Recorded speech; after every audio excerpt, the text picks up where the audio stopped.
9/11, for whatever reason, the forces of intolerance, exclusionary politics, and hegemony really took center stage.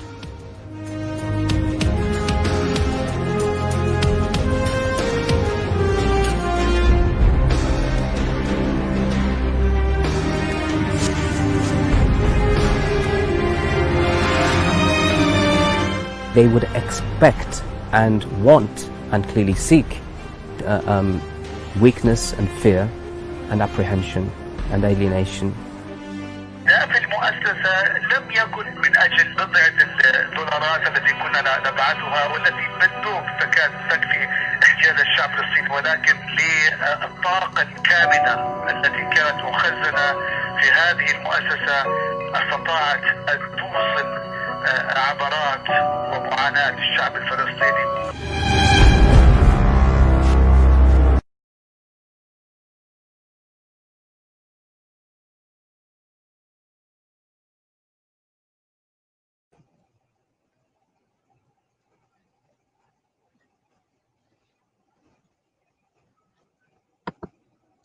Assalamu alaikum, everybody. Bismillah, alhamdulillah, salatu salam, ala rasulullah. Welcome, everybody, to episode 2 of Exposed.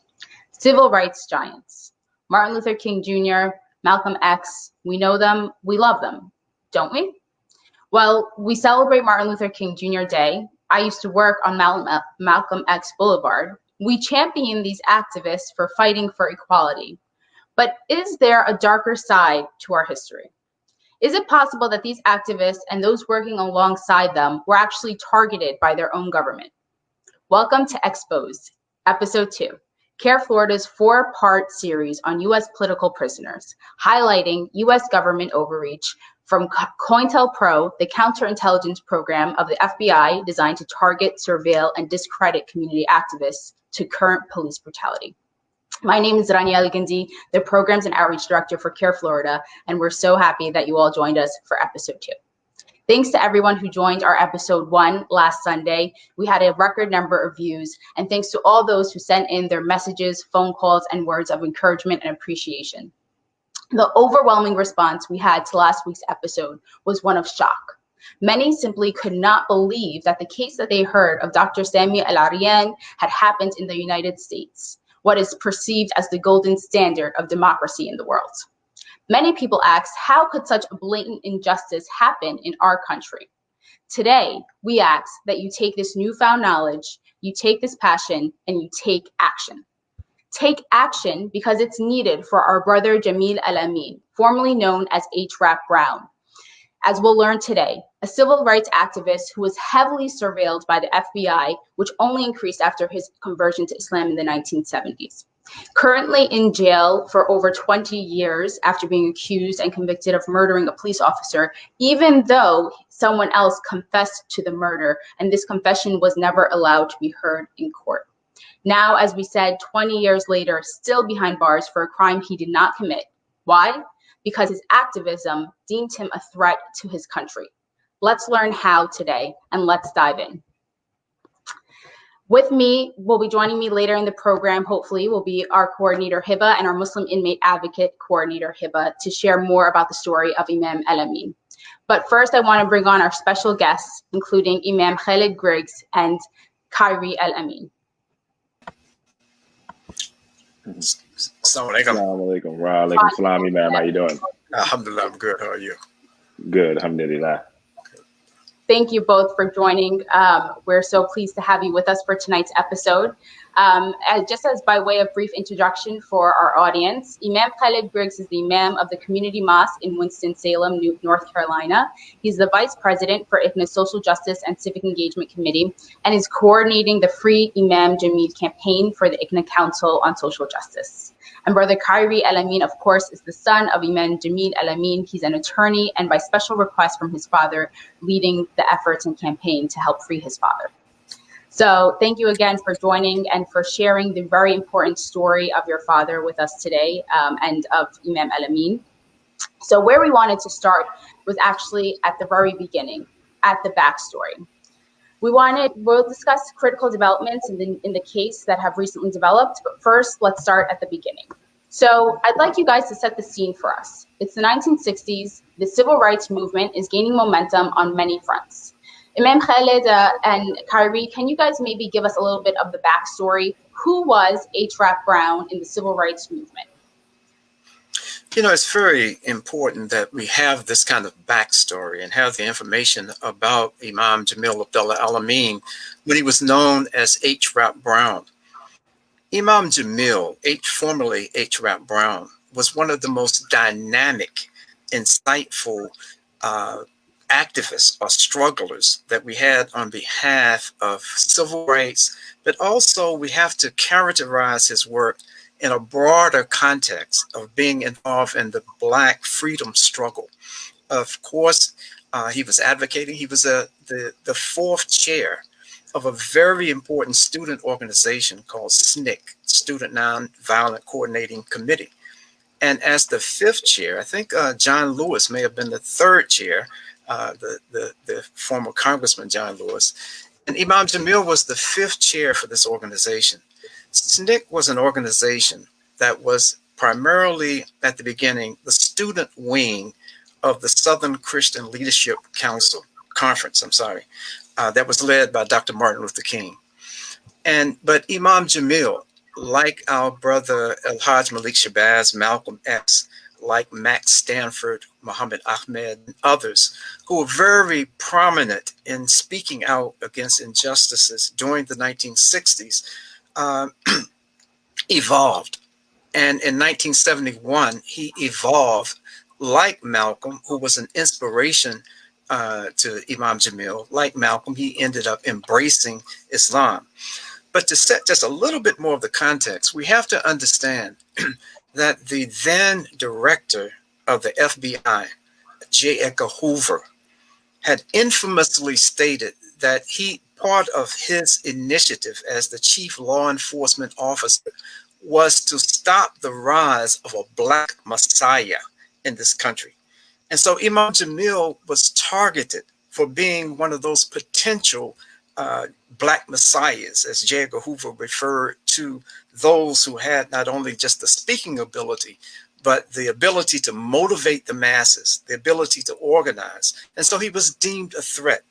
So this hideous program, COINTELPRO, was not just targeting people of African descent. It was targeting everyone who was speaking out and being effective in their work against the government. But more importantly, it was targeting individuals like Imam Jamil Al-Amin because of the capacity that he had not only to articulate the needs and the demands of oppressed people, and particularly oppressed Black people in this country, but also his analytical ability, his capacity to make it very clear to just the masses of the people what was happening to us and what we needed to do to bring about a change. So he was one of the most significant figures to come out of the Black freedom struggle because of his involvement with SNCC, because of his organizing in Mississippi and Alabama. For those who may not be familiar with these states historically and to a certain degree today, these are some of the most, you can find some of the most hateful people, people who detest any kind of progress that they deem people of African descent, that Black folks should not get these rights, just basic simple things like right to vote and right for public accommodations. But Imam Jamil was courageous in his addressing those kinds of issues and phenomena. Absolutely. And can you tell us a little bit about these policies that he was advocating for, right? The right to vote, the right for people to have equality. Did they make him a target of the government? And if so, how so? Yeah, it absolutely made him a target of the government. But there were a number of people who were actually carrying out voter registration and advocating for public accommodations for everyone, and particularly Black people, not having to go to designated restrooms and drink out of designated water fountains, which were so inferior to what the larger white population had access to. But there were a number of people who were doing those things.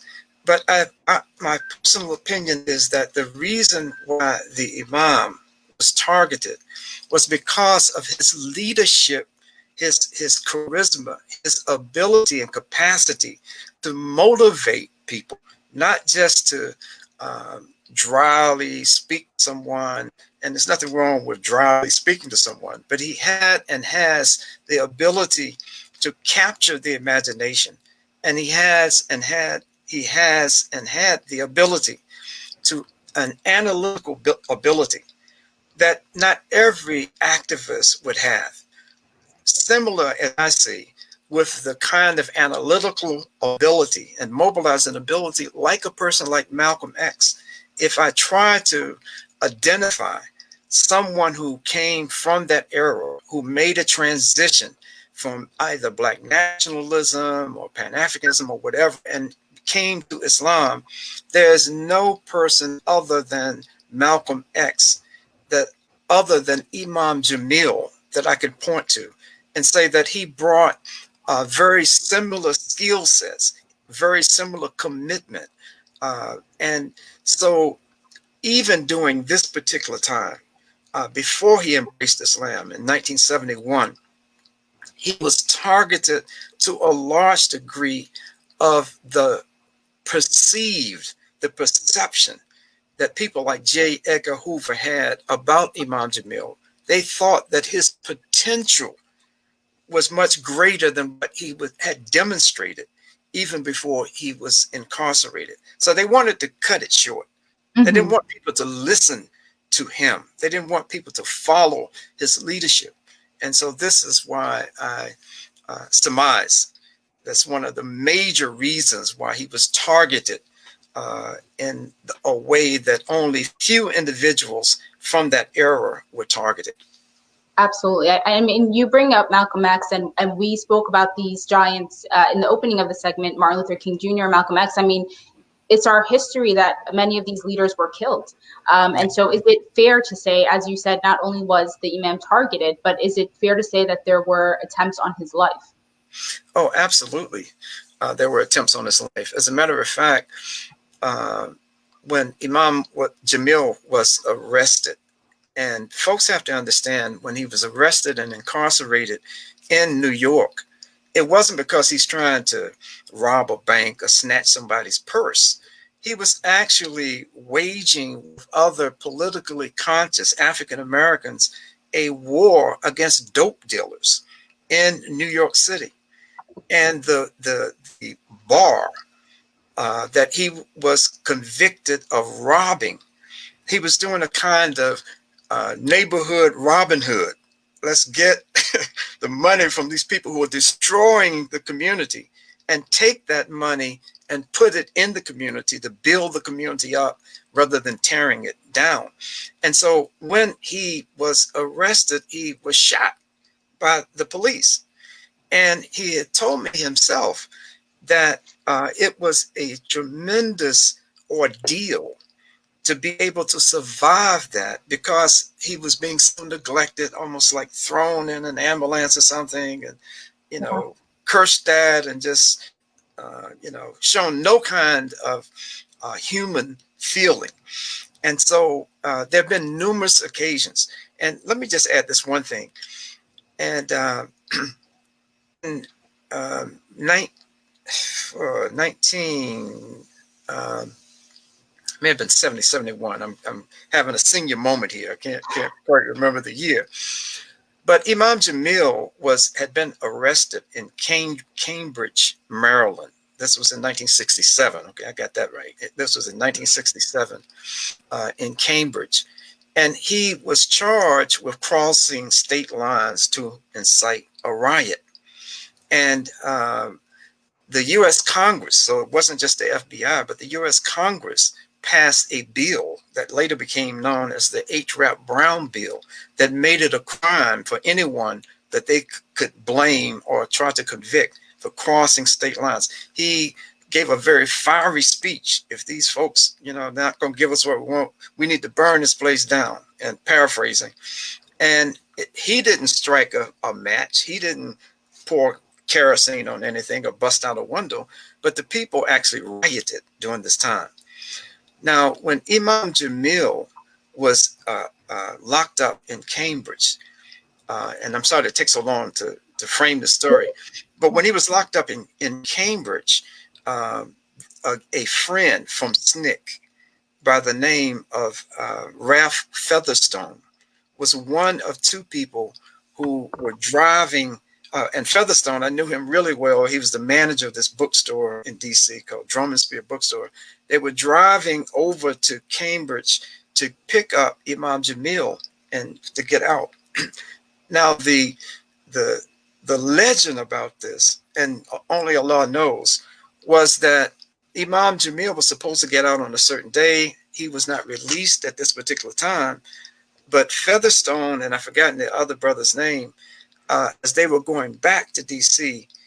And still close in Maryland, the car exploded. It blew up. And there are many of us who believe that it was the intention on the part of those who set this explosive device in that car. It was their intention to kill the Imam. But as Allah would have it, he was not released at that time. So on their way back, the car exploded. So there have been many attempts on his life, and back then and even more in more recent times. We're going to come back to this a little later in the program because I think it's very important. What we're hearing is that you have an activist who was encouraging activism within his own community, advocating for equality, advocating for voting rights, changes in laws, getting people registered to vote, cleaning up neighborhoods from drugs and alcohol so that communities can be empowered, and that this actually made a lot of people in positions of power very uncomfortable to the extent that he was targeted. So I think this is very important, and I want to come back to it. Sure. But first, I also want to get to Brother Kyrie, and you also mentioned Imam Khalid, that emotional aspect of how he was treated. And I want to capture kind of that heart and the emotion of how these political prisoner cases, really affect entire families and entire communities. So I'm going to come to you, Brother Kyrie. But before I do, we had slight technical difficulties when we were just starting, but I want to share with our audience that I'm really grateful for everyone who's joining right now. Please take this time to share this live feed with 5 additional friends and family and people in your network.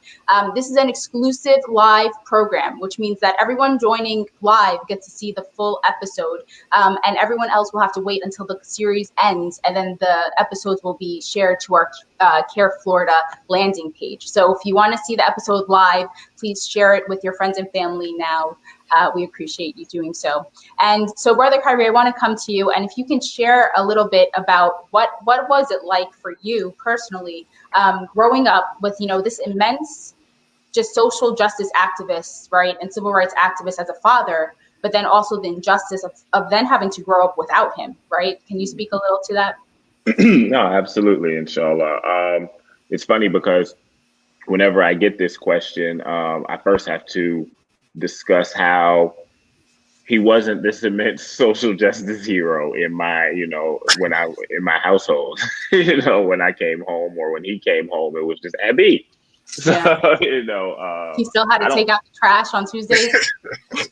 Whatever was asked, he still had to do at home. So, alhamdulillah, he was able to provide that kind of separation for me, where I didn't really have to, we went to conferences and we interacted with folks, but even still at conferences, that picture that people see with me on my father's back was at a conference. He was on stage. He was the keynote speaker, and I walked on stage and jumped on his back because I saw my Abi. I was like, oh, there he is. Cool. Let me go. And so I don't think I really began to understand kind of his positioning in the world, I guess would be a good way to say it, until after the conviction, because at that time I'm 12 years old. And so, well, really not after the conviction, after the arrest, because then news coverage and it was consistent and persistent. Then I spent a lot of time in the courtroom. And so I was learning through this experience who he was to the rest of the world, both positive and, negative. I learned a lot about who the enemies were and who he was an enemy to because of the work that he had done. So then it kind of became a thing that, you know, from 12 to now 32, 20 years, I continued to learn, and he was able to, you know, still share things with me because we do still have a running relationship. I spoke with him actually about 10 minutes before. That was part of my hang up getting backstage. I was on the phone with him. So he sends his salams to everyone. But yeah, no, it was to jump over to the second question, the injustice of losing my father was the injustice that I suffered, because at that point I wasn't thinking about what he meant to everyone else. It was, you know, that's my basketball coach. That's my, you know, he takes me to school. We've been arrested together while he was taking me to school. So, you know, it's all kind of things going, you know, that's who it's my father. And so just like anybody else losing their father, I'm sure anyone watching this who has a strong relationship with their father can understand that, you know, that definitely had an impact. I'm just happy that the direction I decided to go in and the way I responded to it was beneficial, and that he's happy with the person that I've become through that trial and through those tribulations. My trajectory definitely probably changed a little bit. Even to this day, you know, he's my number one priority, and then the other things that I have going on will fall into place when I can find time for him. And so outside of that, though, I guess it's hard to compare it to not having. I mean, it's hard to compare not having my father for 20 years to having him for the last 20 years, because I didn't. So, you know, that's the best way I think I can sum that up. Yeah. I mean, you mentioned how your trajectory really changed. I mean, that's given, you know, losing out on your dad and how it affected, you know, the work that you got into and everything like that. I also want to ask, because I know that, you know, you're an activist in your own right? And so has kind of this personal experience, how does it change your reflections on social justice in today's, you know, in our current climate, and your reflections on what our current struggles are, because you have this very personal experience? Well, I just feel like what's going on currently today has reopened people's eyes to the fact that the fight never stopped, because we're still fighting for the same things. The original civil rights movement was the foundation for what we're doing now. So Black Lives Matter doesn't exist without, you know, the Panthers, without SNCC, and, you know, other movements and other activists. They don't exist without these giants that came before, but they're still necessary because we're still being, you know, killed in the streets. And now the movement has grown because it encompasses people of different colors. You know, anybody can fall into this persecuted group of people. And I think 9/11 showed us that, because it just dumped a lot of people into a category that we've been living in for a very long time. And so that woke up a whole new segment of activists, which sucks that it had to happen that way, but it's a beautiful thing that we do have that connection now. And so we're all fighting for, you know, the same thing. And so that's one of the things that my father, he impresses upon me on a regular basis is, hey, tell Black Lives Matter, if Black Lives Matter, then my Black life has to matter because of what I've done for Black lives. So, you know, they're standing on those shoulders, and he's one of the last surviving members of that original tribe. So as far as the Malcolms, the Martins, the iconic figures, we have one who's still here. And the only reason we don't celebrate him the way he should be celebrated is because instead of martyring him, they ruined his legacy. Right. And, you know, out of sight, out of mind, right? That he's been in prison this whole entire year, and this whole entire time frame of over 20 years. And that's really what we're hoping, that this webinar and others like it can bring attention to his case and actually, you know, implement change. We said take action, because this is a man who is still in prison. And so we can still actually make a difference in what ends up happening. Thank you for putting it so eloquently. This takes us very perfectly into our second segment. So I'm going to introduce Sister Hiba Rahim, our coordinator in CAIR, Florida, to bring us to our second segment, which is government overreach then and today. As you mentioned, Brother Kyrie, you grew up to study the law. You learned about our criminal justice system, which, you know, we could actually call our criminal injustice system, and so many cases like that of your father's where there's really no justice being served, in your father's case, of course. And so I want to bring us to our second segment, government overreach, both then and today, kind of making the ties between the two. And with that, Sister Hiba, the floor is yours. Assalamu alaikum. So before his conversion to Islam, H. Brown, he was targeted, he was arrested repeatedly, and eventually he was imprisoned and at Rikers Island in December of 1971. Just a little bit of background to our listeners and our viewers. He embraced Islam. He changed his name to Jameel El-Amin, and then he was released on parole in 1976 after serving 5 years in prison. Subsequently, he moved to Atlanta's West End, and he worked hard to organize the community and clean up the streets, and he's credited for the major transformation in that area, but he was still on the government's radar. And we want to talk about why that was, but first, here's a small clip from Ambassador Andrew Young. I want to talk about a case that weighs heavy on my heart because I really think he was wrongfully convicted. A Muslim who helped clean up Atlanta's West End. I'm talking about Jamil Al-Amin, H. Brown. I think it's time to rejudge. He's been dying of cancer and has been suffering away from his family in the worst prisons of the nation. Anything you can do, even bring him home to be close to his family and friends. We must stand for justice, but we must never forget mercy. We must stand for justice, and that's exactly what this program is intended to do today, inshallah, is to mobilize the people to stand for justice and to stand in support of our brother Imam Jamil Al-Amin. But first, I want to ask Imam Khalid, why did the government pursue and continue to pursue Imam Jamil? Well, you know, that's a very good question. And I think there's a kind of simplistic way to look at it, and then there's maybe a little more analytical. And the simplistic way to look at it is that Imam Jamil, when he was H. Brown, the 5 years that he spent in prison, in the eyes of certain elements of law enforcement, that he did not pay his debt to the government structure, that he owed the government more of his life than what they were able to get from him from this robbery of this dope dealing bar that he was involved in. And so simplistically, we can look at it and say, well, it was just a matter of we didn't get him the way we wanted to get him. So let's keep trying and let's get him on something else that we can hang on him.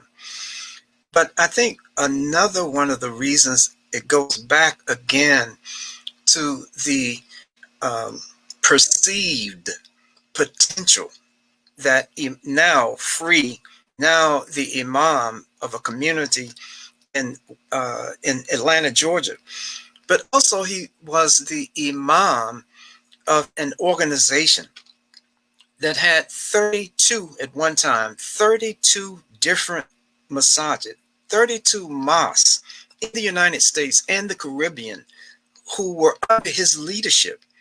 And when you think about this, you're talking about developing from the late 1970s up until the time of when he was falsely convicted in 2000 and beginning of the 2000 era, that this represented a person that was not just a relic from the past. It wasn't someone that you could just read about his story. This was someone who, up to the point of his arrest, and even after he was put into prison, he continued to be a threat to those who develop and have developed systems to continue to keep people oppressed and ignorant. And so Imam Jamil was that guy. He was that person that many felt, both non-law enforcement people, Muslims and others, felt that he represented a hope that when a time period when so many African-American people and others had become victims of dumping drugs into the community, that he represented a hope of how we can do community-based organizing and get these drugs out of our communities. And the most known secret in this country is that not just people in the neighborhoods who are making money off these drugs, right? The most money are made by people at the much higher levels of this drug distribution chain. Let me just give one very quick example. In the city where I live here in Winston-Salem in North Carolina, a few years ago, before Wells Fargo took over Wachovia Bank, which at one time was based and started here in this particular city, this bank was charged and found guilty of not only laundering hundreds of thousands of dollars in dope money, knowingly laundering it, but they were also charged with being responsible for a transport plane that was filled with tons of drugs that this bank was controlling the bringing it into the country and the distribution at the highest levels. Imam Jamil was attacking those kinds of things, not just the people on the lowest levels, but he was also coming after and identifying the role that some politicians and others, corporate bankers and others, were what they were contributing to the destruction of the African American and in particular, and oppressed communities in general. If I could just share one quick thing. Go ahead. Oh, shut up. Very quick. Go ahead.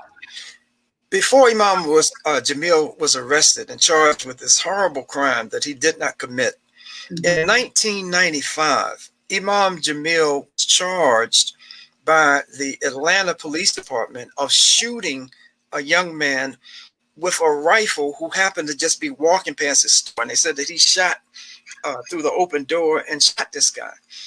But this guy came forward later and said that, you know, I was forced by the police to make this statement. They said that you're going to prison for a long time if you don't cooperate with us.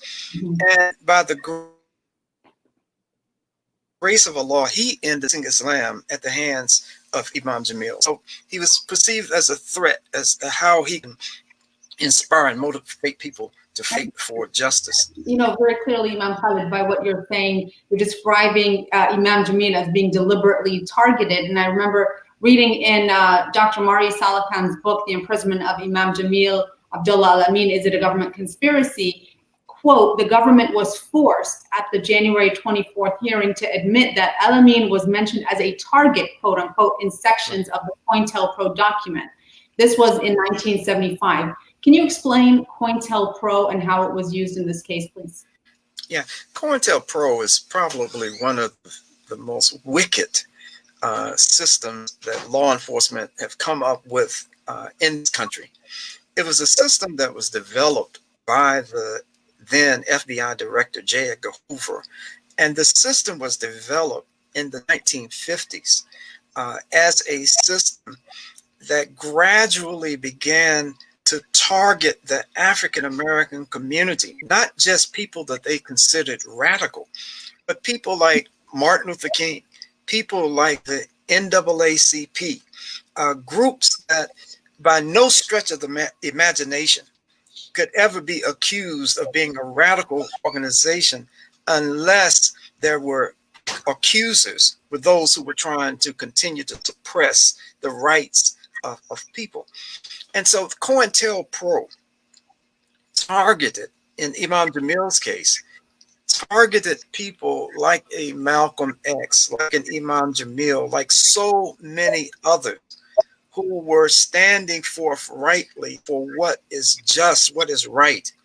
And so by taking the position that he did, by so fearlessly challenging the existing wrong that was going on in this country, particularly as it related to African American people, but having the analytical ability to tie this in not just to a local problem, but to see this as a global system of oppression. And so Imam Jamil would very eloquently articulate how what's going on in various parts of the African continent and the struggles there, the struggle that African American people were having in this country as the system of injustice that was going on right here in the country. So he was globalizing, and like Malcolm in his later life, like Martin Luther King, he was recognizing that global struggle and the emphasis, the importance of us recognizing that our problems are not just local. And the more that we can try to set aside those ideological differences, those differences that only keep us separated and keep us weak. Imam Jamil understood this and expressed this in a way that folks felt this was a challenge to the status quo. Brother Kyrie, what about those who are not or a little skeptical of government surveillance today? What is the manifestation of COINTELPRO today? Well, actually, I have a quote from our the lead prosecutor in the case from my father, and I also want to discuss briefly the case of Imam Lukman. But first, I'll read the quote from lead prosecutor McBurney. He said, after 24 years, we finally got him. And that was at the end of, that was after the conviction of my father. And to put this in perspective, McBurney would have been a child in the 60s. And so the only way he could feel comfortable enough or attached enough to this to say after 24 years, we finally got him, is if it's a systemic kind of hatred for him that's passed down through the government offices. But aside from that, if you take a look, I don't know if you're familiar, but with the case of Imam Lukman out of the Detroit, Michigan area, he was murdered by the FBI in a raid. And, the way they set him up was by placing an informant in his community, and the informant got close enough to him where he could lead him to a place where eventually he would end up being murdered. And that's what happened in that case. It's not a conspiracy theory. It was an actual conspiracy, and there are documents that point to that being the case. And so not only did COINTELPRO do its job, but, as we grow and learn, we have to assume that they grow and learn as well. And so COINTELPRO didn't go away. It got much better. And it's funny because now we all opt into a lot of the things that they used to have to, be really sneaky to do, like, tapping our phones. Now, if you want the newest iPhone, you're tapped once you bought it. So don't even worry about it, So yeah, COINTELPRO is alive and well. Government surveillance is alive and well. And if you don't believe it, just watch. And you don't have to take our word for it too, right? Like, I know that this is something that people sometimes struggle with. Like, I don't believe that, our government would be acting maliciously. And so there's leaked FBI governments, right, documents and memos. And that's how we know about COINTELPRO. So that's how we know it was a series of operations. We're not kind of like, just saying this, don't take our word for it. There's actual evidence out there.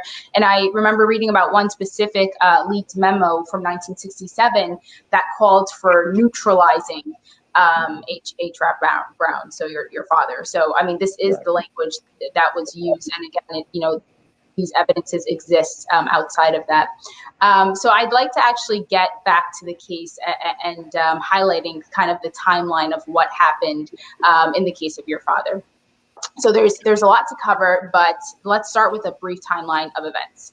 So starting November 1976, newly released Jameel El-Amin travels to Saudi Arabia. This is, of course, after his conversion to Islam for Hajj, the pilgrimage, and he returns to Atlanta, Georgia to organize a Muslim community in the southwest part of Atlanta. And again, we're taking this from Dr. Mori's document, Is It a Government Conspiracy?, which is a book that is available currently. Jump 10 years from that, and Imam Jamil El-Amin completed his parole supervision in Atlanta, Georgia, and was released from parole. So a new phase, after he's released from parole, a new phase of surveillance and harassment begins. August 7th of 1995, a few years later, Imam Jamil was arrested in Atlanta by the ATF, FBI, and a police officer on loan to the FBI's counterterrorism task force. So again, keep in mind that the things he's being charged with aren't really in proportion to the force that we see being administered to his case, right? So he is arrested on suspicion of aggravated assault on a neighborhood resident. The alleged victim never identified the imam as the suspect, although city and government agents attempted to pressure him into doing so. The imam was released on bail, and the victim embraced Islam soon thereafter, the story that Imam Khalid had shared with us very short while ago. Fast forward to May 31st of 1999. In Marietta, Georgia, Imam Jamil was cited and arrested for driving a reported stolen vehicle and having no proof of insurance. He was released on bail, and evidence of innocence was submitted. Then the next year, January 28th, 2000, there were delays in the scheduling of a trial call for the case above mentioned about driving a reportedly stolen vehicle. And Imam Jamil received no further notification concerning this case. I'd like to point out that the delays of this case were actually delays in the court due to a storm. So there were delays in the case due to the storm, and Imam Jamil didn't receive any notifications about delays in his case. And finally, almost finally, March 16th, 2000, two deputies of the Fulton County Sheriff's Department approached the imam's store in the West End area of Atlanta, Georgia, to serve a bench warrant for the imam's failure to appear in court for the previous trial that we just mentioned.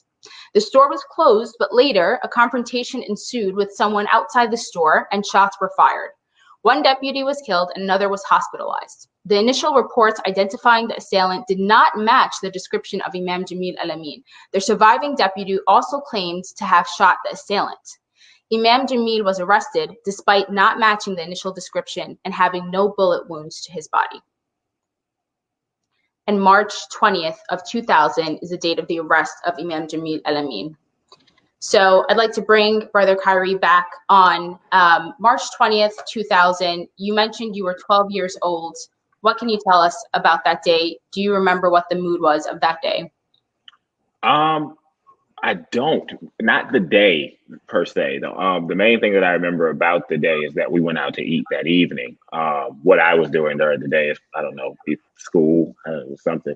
But that evening we went out to eat at Red Lobster, as was customary for us to do from time to time.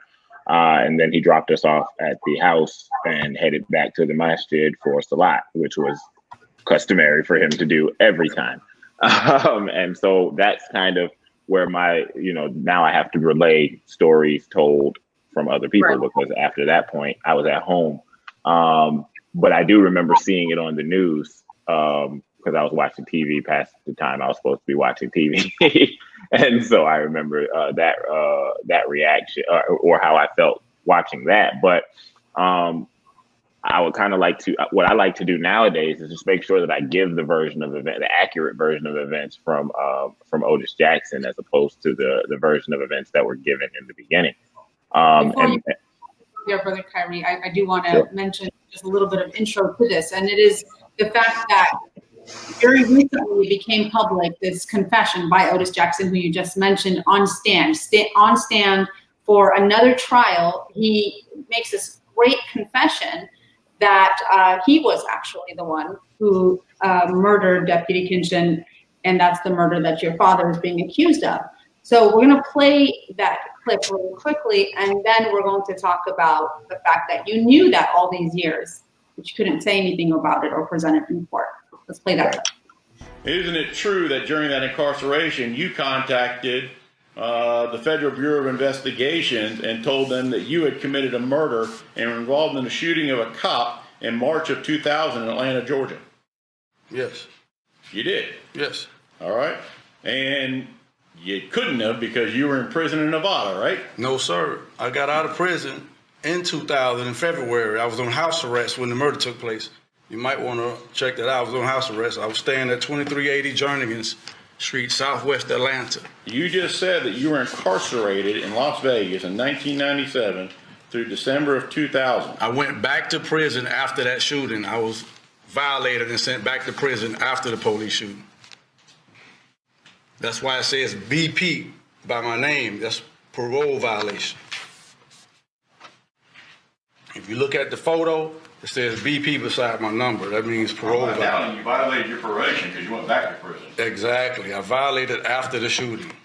You were interviewed by the Federal Bureau of Investigations for that out there in Nevada prison, were you not, in July Yes, sir. of that year? Yes, sir. And he ruled you out and said you did not commit that murder in Las Vegas, correct? I don't know what that murder in Atlanta. I have no idea what his conclusion was, sir. All right, you weren't arrested for it, were you? No, sir, I was not. In fact, another person was tried and convicted. Jameel Al-Amin, yes, sir. Yes, sir. And once again, it seems to me like you were getting a lot of I was shot that day. I'm sorry? I was shot March of 2000. It happened March 17th of 2000. Your Honor, we can take a break right now. Come back. Okay.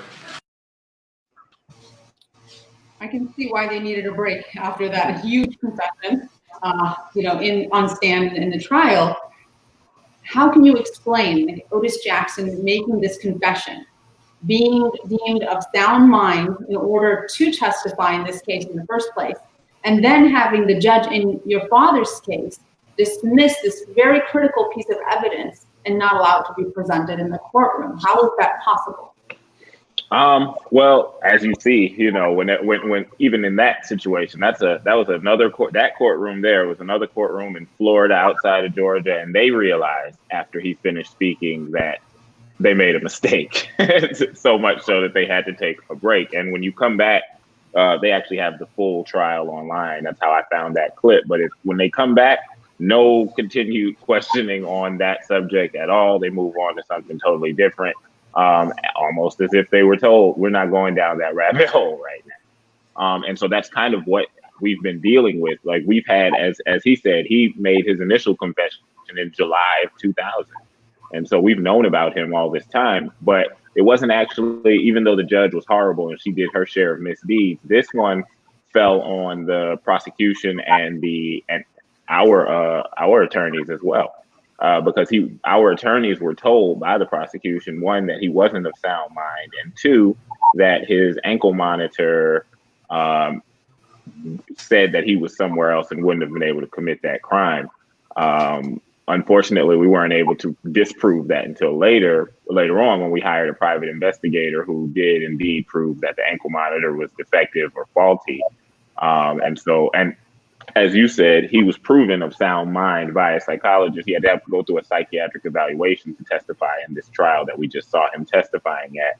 And they cleared him of any mental defect. In fact, he comes off as intelligent, as you could see. He had more information about his cases and his case files than the person asking the question.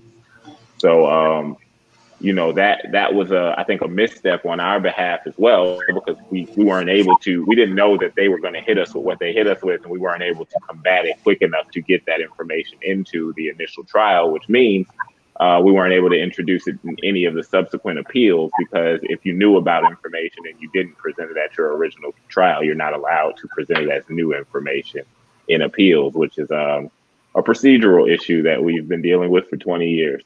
But alhamdulillah, now we're in front of a review board that doesn't have those procedural issues. And so they can review this confession. And Allah provided us a video version of it. We've had signed affidavits this whole time. But now to see him saying, like, hey, guys, like, to me, it kind of changes. It changes the narrative. Absolutely. And I just wanted to jump in. I mean, there's even further indication that this is very much a case of political persecution, is the fact that your father is not housed in Georgia jail, but actually being housed in Arizona. Can you speak a little bit to how that's politically motivated? Absolutely. Well, he's a state prisoner in federal custody, and the feds are the ones with the vendetta. The state of Georgia doesn't necessarily have a personal vendetta against the imam, but when the federal government does, it doesn't matter what state you're in, that's the state they're going to come, get you at. And so for him to, just the fact that he's a state prisoner in federal custody lets you know that this is a vendetta. But aside from that, the locations that they've decided to hold him in also speak to the vendetta-ness of this whole affair. His initial housing took place at the Supermax in Colorado, oh man, I forget the name of the Florence. There it is. It's been so long. Florence, Colorado. People like the Unabomber, et cetera, are housed there. So they took a state prisoner who doesn't even belong in federal custody and put him in the absolute worst prison that they had available for him. And the only way we were able to get him out of there was his cancer. He got cancer. So alhamdulillah, subhanAllah, I guess, but he got cancer and he was able to be moved out to be treated. He went to Butner, North Carolina for a very short while and finally ended up in Tucson, Arizona, where he is now. And so never very close to us it seems to be the goal of the federal government. And then they play a sort of ping pong with us when we dispute his housing. If we ask them why they won't move him closer to Georgia, the federal government tells us, hey, we'll give him back to Georgia if Georgia wants him, but we won't. Otherwise, we house him where we want to. And then when we ask Georgia to take him back, they say, hey, we're not taking him back. But if you ask the federal government, maybe they'll move him a little bit closer. And so it's a frustrating game to play, to say the least. But it's definitely, again, just more proof that there is indeed a vendetta. The other proof that there's a vendetta is that he hasn't been able to speak for 20 years. He's been effectively, is that me? He's been effectively silenced for 20 years. If you put in a request to do an interview with him, they won't allow it. Academics have reached out to him to, just even document him on the academic level, not on the PR or publicity level. And they've been denied left and right. We've had petitions of thousands of professors and scholars around the country saying, look, at the very least, we need to be able to study and learn more about, that, not just him, but that time period. We have a walking resource that we're being denied access to, but they're so afraid of what his speech is capable of, that they would rather just say, no, nobody can speak to him. If you're not family or attorneys, then he's not getting any words out to you. And that's not a part of his sentence. And so that's another injustice that we're dealing with. But again, it goes to the fact that this is politically motivated. Absolutely. And like Imam Khalid had said previously, that there's almost this fear that this man is so powerful, so able to kind of affect people's minds and hearts and souls that they don't want any access to him. And so I just want to highlight this again, because, we spoke in the beginning of the program how your father's case is very much connected to what we see on the ground today. And when we talk about issues of police brutality, of, the country turning into a paramilitary or a police state, I mean, this is, the primary example. And we absolutely cannot address any of the current issues that we see without taking action on, the case of your father, because it is the very type of persecution that we're trying to fight against, and to ensure that everyone's civil liberties are protected and that we actually protect our democracy. So with that, I actually want to bring us to our third and final segment, our most important segment, which is our call to action. And I'm going to bring onto stage Sister Hiba again and Brother Wasik to tell us some recent developments in the case, as well as what every single person watching this and everyone that needs to do today to further the mission of civil rights and to hopefully get Imam Jamil out of prison once and for all. Right. Assalamualaikum, and welcome to our special activist, student activist, Brother Wasik Javed. It's so important for us, to recognize that as Muslims, Allah subhanahu wa ta'ala has now, if you're listening, if you've been following this case, Allah has given us knowledge, and with that knowledge comes an immense responsibility, and that responsibility is to act.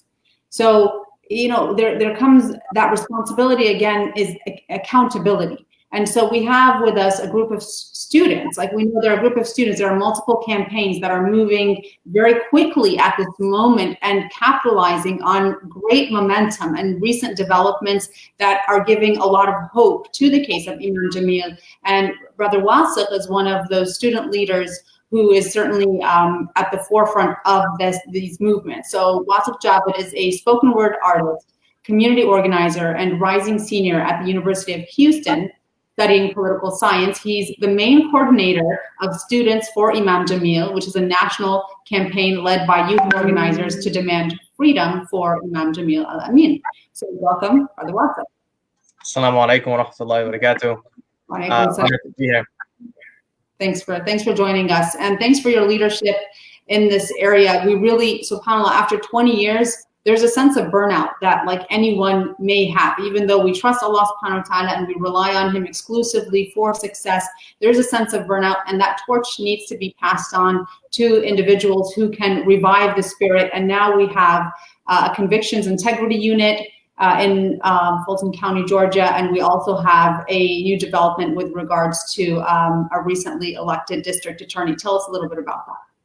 Yeah, no, for sure. I think that a quote that I've always been struck to is, it takes the passion of the youth and the wisdom of the elders to make change. And so I myself have been following the lead of Brother Kyrie, of Imam Khalid Griggs, and we're working with groups such as IJAN, Imam Jamil Action Network, who've been working on this case since the very beginning. And so all we're doing is that torch, that baton that is passed down to us, with all our youth all across the nation, Muslim or not, we've been energized and we've been motivated, and from learning about H. Rap Brown and then Imam Jamil Al-Amin, and we take it as our responsibility, to be active, to be organizers, and make change wherever we can, inshallah. As to your comments about the Conviction Integrity Unit and the launch of our campaign, when I share my screen, I will show you guys our last post through our 1-week national campaign that we launched about 2-3 weeks ago.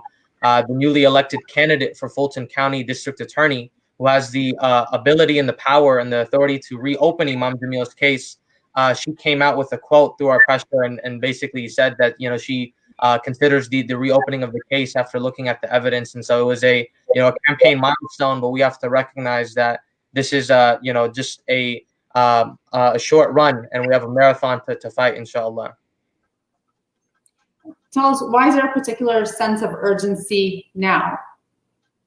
Yeah, I mean, for the first time in 18 years, there's never been a time where the Fulton County District Attorney has ever had an opponent to challenge them. And so through the political sway that when we launched our campaign, it was 1 week prior to Election Day. And so when this new candidate, Fani Willis, as you'll come to know when we share the screen, using that public pressure, using local media coverage, using every organizations all across the nation or in Atlanta locally, it really made the difference. And so inshallah, we want to work with Fani Willis, continue to hold her accountable up until she's elected, so that way we can follow through and actually have the reopening of Imam Jamil's case happen and occur, and then inshallah with the new evidence and the testimony that we watched earlier can be presented and lead to his freedom, inshallah.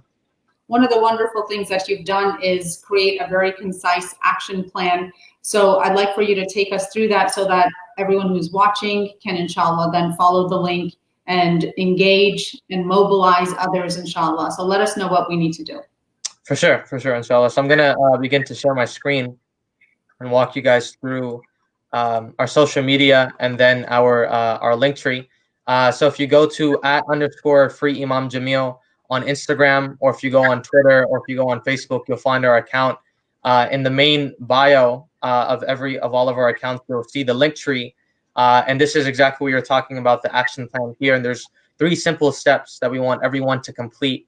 The very first one, as Brother Kyrie was mentioning about bringing Imam Jamil back to the state of Georgia, on here you'll find the action items laid out very simply and clear cut. This very first link that you'll click here is the Federal Bureau of Prisons website. You'll click this link, and then it tells you the instructions. It says to go to the inmates tab. You'll click voice of concern. So you'll come to the 3rd tab here, voice of concern, and then you'll select the location. So it says here he's held in Tucson, U.S. Penitentiary. You'll copy paste the inmate name and number. So Tucson USP at the very bottom. Okay. And then you'll copy paste Imam Jamil's name and inmate number exactly as it is.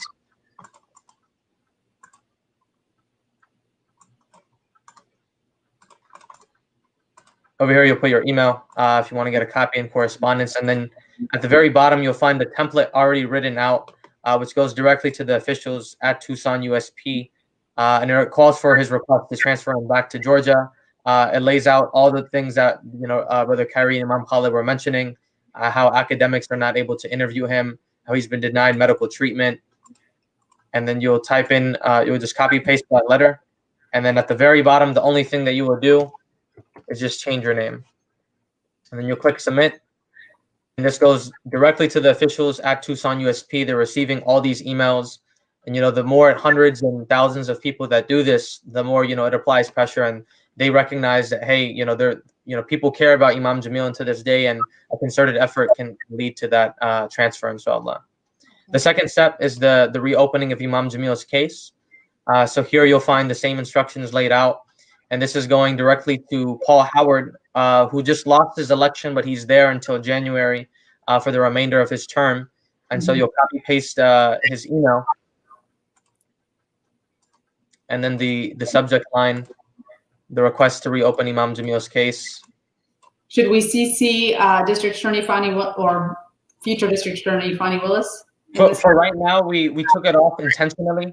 And we're going to hold that off until January and first work with her from, one-to-one. But if public pressure is needed at that time, as soon as she is elected, then, we'll follow through during that time. But we need the community to be on standby to mobilize for that. Definitely. It works. Public pressure absolutely works. That's how so much of the progress has already been done by the campaigns that you're leading and others as well. No, most definitely. And after I complete these action items, I'll go back and share the quote for how our public pressure did definitely prove effective. So you'll copy paste this body letter again. It talks about Imam Jamil, his impact on the city of Atlanta, how he was wrongfully convicted, and there's a video confession. And then again, you'll just change your name, hit send, and you've completed the second action item, right? And so this is. We're just about a few minutes in, and it's already completed, and so it doesn't take long. Just 5 minutes of your day can go a very, very long way. The third step is you'll go to the petition. This was started by Brother Kyrie. Has over 60,000 signatures thus far. You'll sign your name, and there you go. Your third action item is complete. And so these three things are super effective, very short and easy to do. And you can visit the rest of the link tree for other items if you're part of an organization. When we relaunch our campaign on September 4th, we're going to have an updated letter for organizations to, organize virtual letter campaigns. At the very bottom, the instructions are laid out, and having all your members share our account on social media. And then there's the link to donate on the GoFundMe, also started by Brother Kyrie. You can support the campaign this way. The legal analysis and confession, if you want to find that video, whathappenedtowrap.com. Started by Brother Kyrie as well. You'll have the legal analysis provided here. You can read more about it. And then, our social media accounts here. So as I was mentioning, this last quote that we launched just 2-3 weeks ago, you can find all the information, in a very clear-cut way, very appealing. And this very last quote here, I'll read it. Fani Willis, the day before the election day, we organized a press conference with CAIR Georgia, was also on board, and they helped us coordinate this. And Fani Willis, she responds back. She says that the district attorney's job is to make sure justice is done, not just convict people. That's why, as district attorney, I will always consider information that calls into question past convictions. If people have information that may indicate that this conviction was unjust, referring to Imam Jamil's case, I will strongly provide them the opportunity to come forward, and I will give the information full consideration. If I agree that the information calls into question the legitimacy of the conviction, I will reopen the case. And so Fani Willis, in just 1 week and through our emails and our phone calls and everything that's working here in our action items, it's really making a difference, and it's doing the job that's necessary. So with that, I'll stop my screen. Inshallah, everyone who's watching, you can do this with me right now. You can take that link tree, copy, paste it, share it to your network, share this webinar on social media. The more awareness, the more coordination that we have, the more effective change is done, with grassroots efforts. And so we have a special announcement coming on September 4th. The campaign relaunch is going to be a 1-month relaunch in Atlanta locally, for our rally locally in Atlanta, inshallah, on October 4th, on Imam Jamil's birthday. And so we have, a special surprise for headliner speakers, celebrities, and activists to join us, inshallah, on that day. For those in Florida, you guys are closer to Atlanta than I am from Houston. You guys can drive on out there and join us there, inshallah. Absolutely.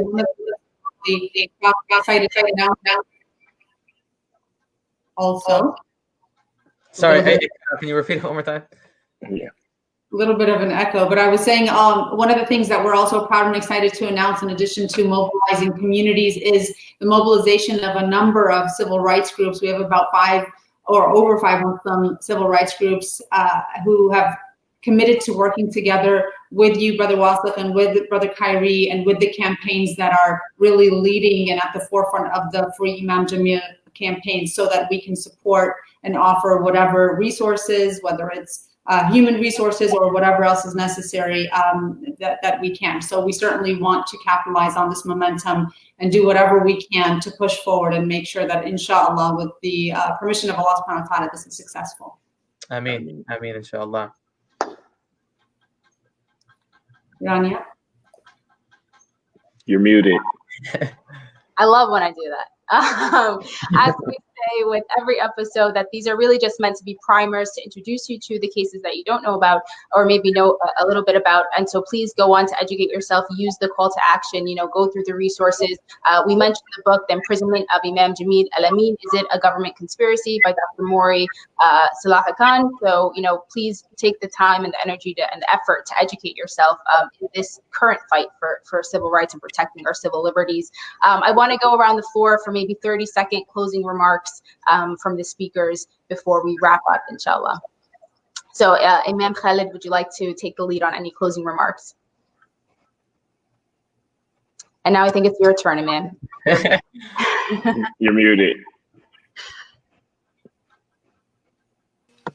There we go. Okay, now you should be good. Okay, thank you.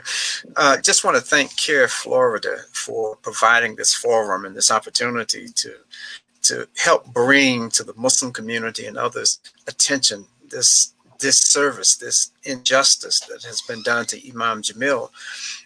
But I want us to take note that this is an expression, a manifestation of structural and systemic wrong and oppression and racism. And Imam Jamil's case is one of so many in this country that folks have found it hard to believe, as someone mentioned earlier, that this government would treat its citizens in this way when they're only seeking what's just and what's right. So I pray that we're able to take this information and work very hard for the freedom of Imam Jamil, but also let us disabuse ourselves of a kind of naivete that causes us to be apathetic when information is presented to us. This is real. This is not a movie. It's real. It's an injustice, and we have to get involved and be motivated. Absolutely. Thank you, ma'am. Brother, I'll save Brother Kyrie's remarks. We'll go to Brother Wasik. I know you just gave us that call to action. I mean, you're a student, and you guys are mobilizing folks all across the country. Any kind of closing remark you have for us? Sure, inshallah. I mean, this is transformative. Having I think our Linktree views now is almost 9,000. We had, when we had organized 10 virtual letter campaigns during our campaign, and 250 people hopped on in the spur of 24 hours marketing. And so it's, subhanAllah, Imam Jamil is someone that is so transformative and is such a revolutionary, that having someone that can impact a generation that was born before he was even convicted, which includes myself, just shows how impactful he was. And so his history is not history, it's living. And we have an opportunity, right now in this time, we are also writing history as we speak. And so all of us have the opportunity to contribute to this campaign, to spread the word, and inshallah support. When we relaunch, it takes, not only the Muslim community, but H. Brown, before he was even Muslim, impacted African Americans, all of them in this country. And so it takes, broad coalitions, it takes, organizing, it takes unity, just as H. Brown, Imam Jamil himself was. And so all of us, inshallah, can contribute to his struggle and his liberation, inshallah, achieve justice for him. Absolutely, that's very well said. And Brother Kyrie, of course, what your message to the community? What would you like to leave us with? Well, first and foremost, shukran, to everyone, CAIR Florida, CAIR National, CAIR Georgia, ICNA, ISNA, students for Imam Jamil, IJAN, Malcolm X grassroots movement, Jericho, all those movements, Brother Maury Salakhan for his book and his input over the years. One of the things that I've been making a habit of saying is, listen, I get on here, I get on all of these, and I ask people, and I tell people we've dropped the ball to this point with my father, and it rubs some people the wrong way because people have been working in the past, but my father's still in prison. Imam Jamil is still in prison, and so before we worry about the congratulations and the pats on the back, let's finish the job, and then we can all high five. But I definitely appreciate everything. I appreciate the new help that's coming. I appreciate the help that's here, and I appreciate the help that was here before me more than you know. I'm just really focused on trying to get this done. So, inshallah, free Imam Jamil. Absolutely, inshallah. And I hope that, we can make a difference. And like I said, everyone's sharing it with their own networks, that we can really get the action to see it through to the end, like you said, and see the Imam's freedom, inshallah. So I just want to thank you all one more time. Thank everyone for viewing. Again, we will be posting all of the episodes after the completion of our series. We have 2 more episodes next week. So you also don't want to miss out on with former Guantanamo Bay prisoner Mazam Beg. So we will see you next week at 5 p.m. on Sunday. Thank you to everybody. Assalamu alaikum wa rahmatullahi wa barakatuh. Wa alaikum assalam wa rahmatullahi wa barakatuh.